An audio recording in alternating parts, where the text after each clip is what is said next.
টাকা 15,000 টাকা খরচ করলেও 10,000 টাকা টিকবো দুই বেটার ফাঁস কইরা বুঝছস না হিসাবটা আর শুন টিকিট মূল্য ঠিকানা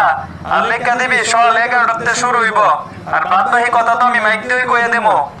আচ্ছা ঠিক আছে আরেকটা কথা শুন কালকে কিন্তু আমরা সকালে রং খেললাম কারণ 11টার পরে তো আর আমরা রং খেলতাম পারতাম না কারণ আমরাই তো সবকিছু গুছাই গাছাই রাখতে হইব ঠিক আছে না আমরা সকালে খেললাম এরপরে আবার বাজারও যাওয়ার লাগতো না এটা জিনিসপত্র আনন লাগবো তো ওই দে প্রথমে যাবো কাজুল্লার দাদুর কাছে কাজুল্লার দাদুরে রং দিয়া আইতে একবারে শফিনার বউরে দিয়ে ফরম নাকিটা শফিনার বউ তোর কিতা লাগে আমার বৌদি লাগে তো আমি শফিনার দাদা নাকি ভাই একটা ভালো কথা কই সবাইরে রং দিস কিন্তু শফিনার বউরে রং দিস না কে রে আরে বেটা বিডি যে সুলানি গতবার